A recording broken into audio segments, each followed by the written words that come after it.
This video is brought to you by the 3 Minute Board Game patrons. Keep us independent by supporting us on Patreon.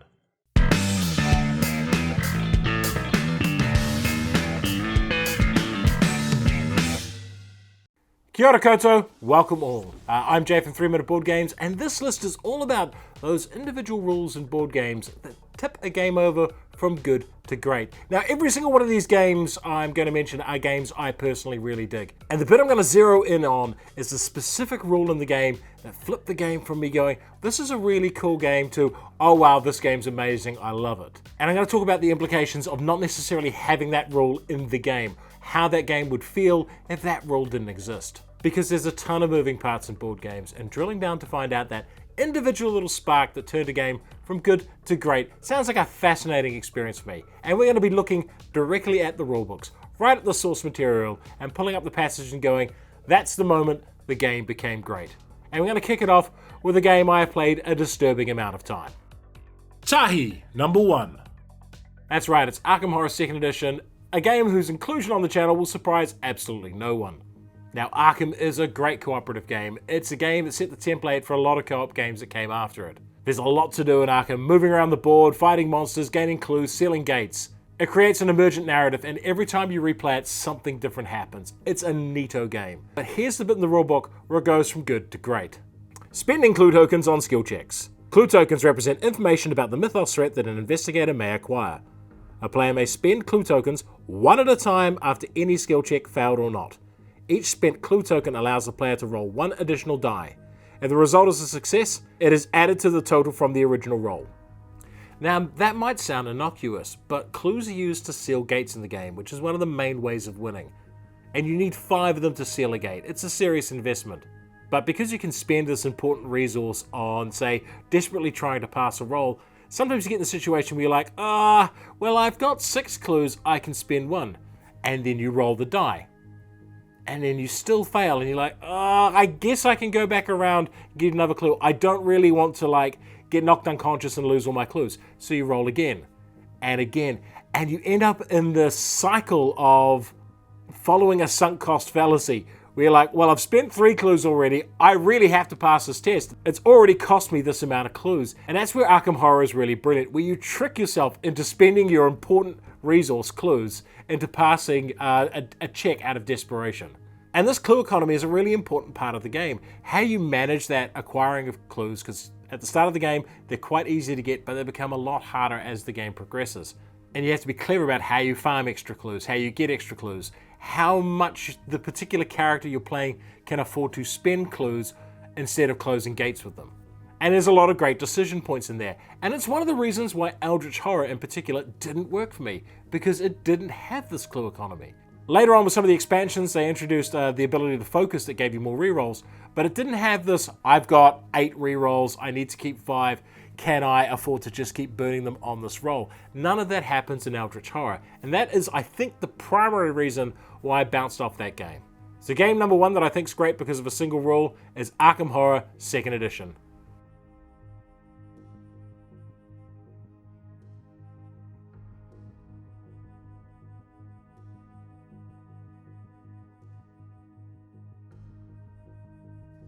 Rua, number 2. The second game on this list is actually 2 games, one of which I reviewed very recently. That game is Archeos Society, and the other game is Ethnos, which Archeos Society is based off. Now, both games are hand management games where you're trying to collect sets in your hands and play them. The difference is Archeos Society is a bit of a point salad game that's low conflict, and Ethnos is an area control game that is high conflict.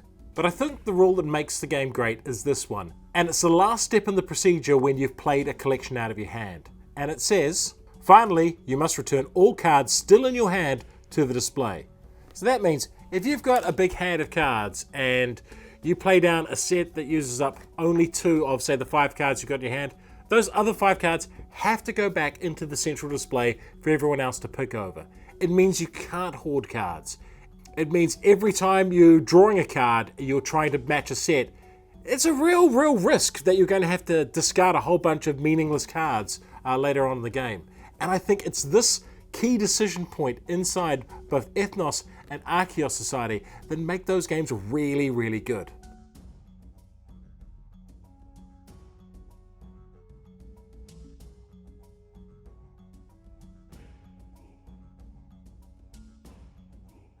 Toru, number 3. Now the third game has 3 distinct rules, but they're very much variations on the same core concept. And each of these rules is about how you consume 3 different resources. And those resources are coal, iron, and beer. And of course the game is Brass Birmingham. Now we're not going to read through the whole rules for this, but the essence of it is that when you go to spend coal, iron, or beer, if there is an available supply from another player, you can use their resources. And if you do use all their resources, that flips their building over, and that normally gives them a huge boost in both victory points and potential income. And it's this interconnected nature of Brass Birmingham that makes it such a great game. You can see that someone's going to expand out to a certain part of the map, and you build a coal mine right there. And of course they want to use coal to extend their network, so they end up buying coal off you, which advantages you. So there's a real opportunistic style of play here, and that's what brings Brass Birmingham to life. If it wasn't a game where you could use other people's resources and that advantaged them, people would start building their assets away from people. Or if you had to just build your own infrastructure, it would be a very traditional, well, I'm just building up my little empire here while you do your own damn thing over there. Because you can use each other's resources, and because it's advantageous to do so, the game is really interconnected, and the players are really interconnected, and you care about what other people are building. And I think ultimately, that's what elevates Brass from being a run-of-the-mill type game to what is currently Board Game Geek's #1 game. Number 4. The next game on our list is Twilight Struggle, a game published by GMT Games, the same company that is producing my game Red Dust Rebellion. Now with that disclaimer out of the way, Twilight Struggle is a brilliant game that revolves around card play. And when it's your turn, you can choose to play a card for either its operations value to take actions on the board or as an event. That is, unless it's a card that has your opponent's event on it, in which case this rule comes into play. Events associated with your opponent. If a player plays a card as an operation and that card's event is associated only with his opponent, the event still occurs. And the card, if it has an asterisk after the event tile, is removed. Now you can choose to resolve your operation first before the event goes off, or have the event go off and then do your operation. So you can mitigate some of the damage. You can also choose to play the card possibly late in the round to minimize its impact, or early in the round so that you can deal with the damage it's done. But if you draw a hand like the one I've got here, which is almost entirely red cards, and you are playing the American, well, you're going to have a pretty grisly turn with some tough decisions on what you're going to play and how you're going to mitigate that damage. But because these are balanced across the decks, if you've got a hand of their cards, they've almost certainly got a hand of yours, and that makes for an interesting game. So yeah, if you just played from 2 different decks that had their own events, Twilight Struggle would be a very different game. But it's the fact that the game is based around mitigating all of these events from your opponents. So you draw Fidel. You do not want, early in the game, a bunch of Russian influence popping up in Cuba. You want that as far away from America as possible. So what do? You've got to either fire it to the space race, or hold it and hide it, or play it and just deal with the consequences. And I think that's really, at its core, what makes Twilight Struggle the barnstorming mega hit game that it was, and the very popular title it still is.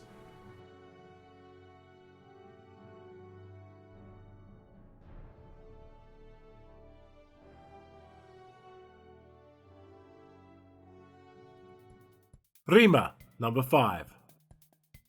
Sometimes I look at a board game and I go, oh yeah, I could probably have pulled that together. That's some pretty clever ideas, but you know, it's not really pushing the envelope too much. And other times I look at a game and go, how the fudge did they come up with that? And one of those games is Sidereal Confluence. This mad asymmetric trading game with up to 9 players. And just how this game is pulled together, and the complexities within it, and the interactions within it. It's one of those games that you could spend a long time analyzing just how deep and rich and experienced Sidereal Confluence is.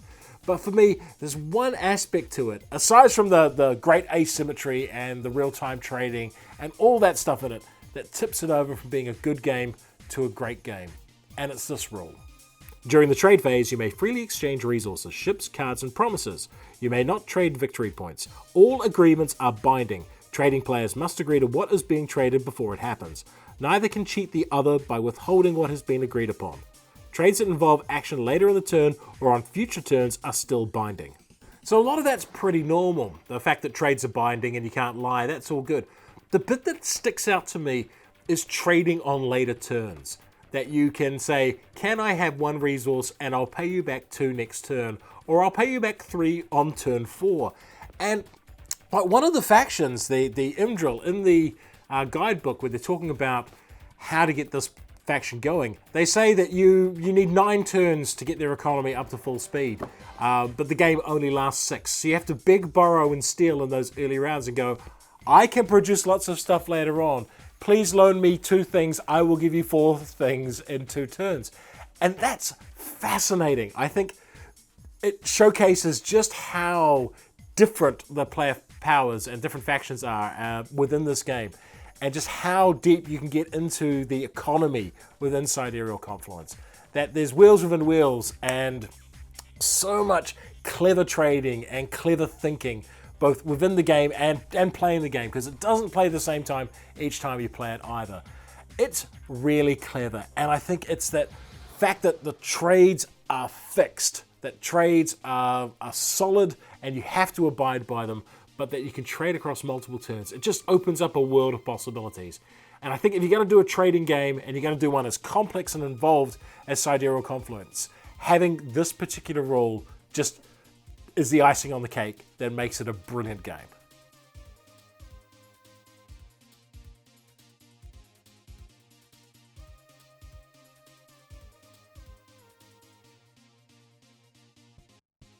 Onu, number 6.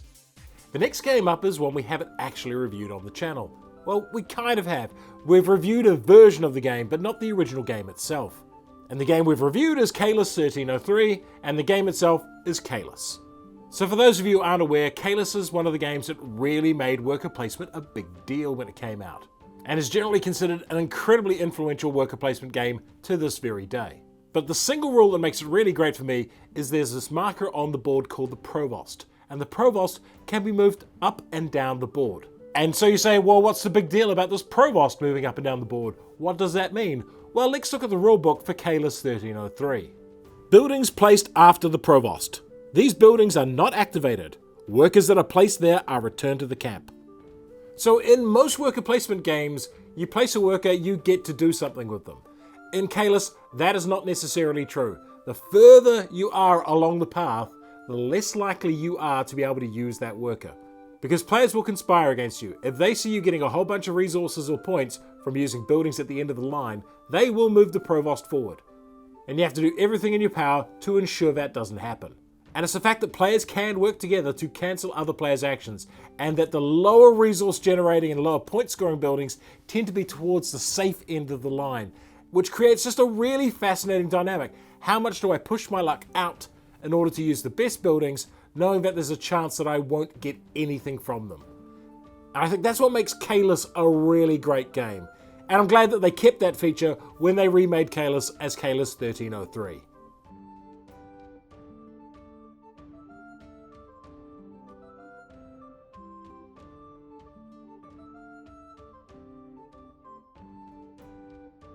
Fetu, number 7. Another game I talk about a lot is Leaving Earth, and Leaving Earth has an awful lot going for it. It's a fantastic space race game, but it's also quite a heavy game with a lot of math and calculations. And I really dig that. It's not for everyone. It is an acquired taste of a game, but it's still a great game. And the single most important thing in the game, the single best feature, is the following rule. You see, every time you use a new piece of technology in this game, you have to do a check to see if it's working. And you're dealt 3 cards. And these 3 cards, you will shuffle them up, and every time you use that piece, you will reveal one. And if it's a success, it costs 10 money to remove. But if it's a failure, it only costs 5 money to remove. So a failure is obvious. You correct that failure, it costs you 5, now you're down to only 2 cards in hand. But if you draw a success, do you actually want to pay the $10 to remove it, go down to 2 cards? These can all be successes. You don't know, you're not sure. And in some games you can go, oh, I've tested this multiple times and never had a problem. But inside the successes, you actually got a major failure in there, and it blows up when you first go to use it properly.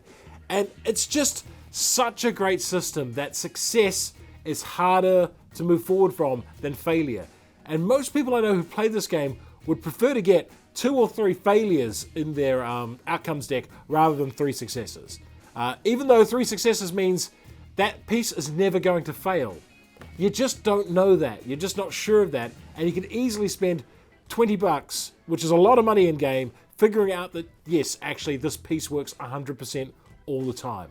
And I just find that a fascinating gameplay loop, because if a player has tested their stuff quite well and they're just about to launch a mission, you can actually sometimes jump the gun on someone and just fire a mission together to try to land on Mars first. Just using kit that hasn't been tested properly, and just hope that the oxygen system works and hope that the landing gears work. And that's part of what makes the game really, really fun for me, is the risk element in there and the fact that success is way harder to move forward from than failure.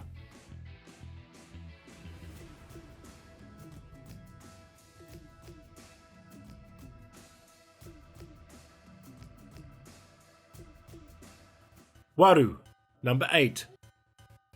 Now the next game is one I don't hear a lot of people talking about. It's a cooperative game and it's called The Reckoners.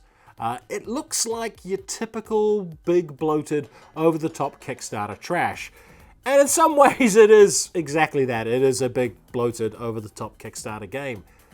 But I really dig it. I really dig what it does. Specifically, its rule with how cooperative gameplay works in the game. Because so many games, like Arkham Horror Pandemic, they have a thing where you take your turn, then stuff happens. In The Reckoners, everyone's turns happen at the same time. Let's have a look at the specific rule. Use dice. Once all players have finished rolling their dice, all players will simultaneously use their dice.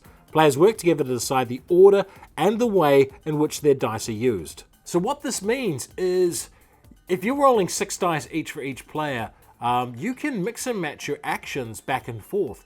You can have one player take 2 actions in a row, then the next player takes something, and then the third player jump in and do stuff. So you can have players move to a location and do teamwork and then move off together. It's really clever, and I guess it's probably prone to alpha gaming, maybe, but with a great group, you just get this buzz going of, oh, we need to knock 3 off there. I've got 2, have you got 1? Cool, let's both move over there. We'll do that. Okay, now it's open. We need the big heavy hitter guy to come in, and he's going to do the damage to knock this guy down. And a lot of co-op games, you do get some of that aspects, but I've never played one like The Reckoners, where every action you are all just piling in, allocating this big pile of resource of what you're going to do. And I think more co-op games should get away from the my turn, bad guy's turn, your turn, bad guy's turn, third player's turn, bad guy's turn kind of model, and move to a more, actually we're a group here, we can collectively act, we can decide on a collective course of action. And The Reckoners does it really, really well. And if you are designing a cooperative game and you are looking at something that makes it feel really cooperative, the Reckoners dice system, where everyone can take their actions in any damn order, and that's all up to how the players decide it, it's really, really neat and a very different experience. And the reason why I keep The Reckoners in my collection. Iwa, number 9. Now, the second to last game is Pandemic the Cure, the dice version of Pandemic. And in Pandemic the Cure, each character has their own special set of custom dice. Now, in a normal game like this, you would get the Yahtzee system, which is that you can roll the dice 3 times. In fact, The Reckoners, the previous game, uses the Yahtzee system as well. Roll the set of dice, choose some to keep, roll them again, roll the others again, choose some to keep, and then roll a third time, keeping the final result. That's the standard sort of Yahtzee cooperative dice system. In Pandemic the Cure, they don't follow that system. In fact, they do something quite bizarre and quite different, and I really dig it. And here's the rule. Roll player dice and do actions. Roll all of your player dice. Each die will show either an action or a biohazard symbol. Action results are good. Biohazard results are bad. Actions. An action can be spent to do that action, or it can be re-rolled. You may re-roll a die showing an action result any number of times, but once it is spent, you cannot re-roll it or spend it again this turn. Now, biohazard results are bad, and there is 1 on every single die, but you can keep re-rolling your action dice as many times as you want until they turn up a biohazard die. Then they're locked. that means you can push your luck. If you desperately need a specific symbol, you can keep rolling that die until either it pops up or the biohazard pops up. And that to me is really, really clever. It's just a really clever push your luck mechanic that adds a crap load of tension to the game when you're playing it. Because biohazards are really bad. You do not want to be rolling 5 biohazards. But if you need those cures and you need them right then and there, you keep rolling the dice until good result or bad result. And that's why Pandemic the Cure is actually a game I enjoy more than the original Pandemic, because of this one particular dice mechanic. I think it's really neat and a lot of fun and very stressful. Tikal, number 10. And the final one on this list is a silly one to close it off, and I'm including this because it does actually elevate the game. That game is Roll Camera, and in the rulebook there's this wacky little weird rule, and it goes a little something like this. Player boards also feature a player privilege, a unique persistent metagame authority or benefit which you may choose to use at any time. They have no direct effect on gameplay and are just meant to facilitate a bit of role-playing and silliness. You can agree at the game's start to play with these or ignore these privileges. If you agree, you must honor and abide by the privileges of other players. Some of the player privileges include things like the cinematographer. You may adjust the lighting in the room however you wish. The sound guy. You may make sound effects while other players do things on their turn. The director. You may request that other players express their emotions more theatrically. The star. You may request applause from the audience at any time. And the composer. You may hum or sing songs of your choice during the game. These things, they don't directly impact the gameplay as such, but they create such a fantastic atmosphere at the table. It takes what's reasonably okay cooperative game and turns it into a very, very special experience. Here's a picture of me and my friends being absolute idiots. Our prop manager has made us wear Christmas hats, and I'm conducting along some music as I'm trying to think what my action is.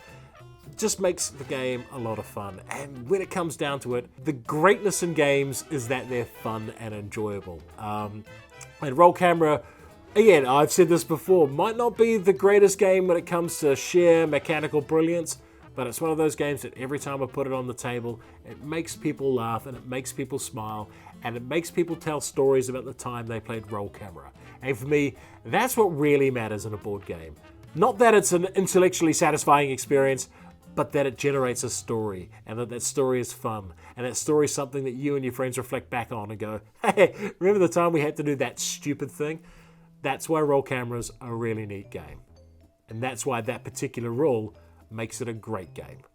Now, this list was in no particular order. I just kind of picked the games as we went. So this isn't rated from top 10 to bottom 10. It's just 10 games that go from good to great because of a single rule.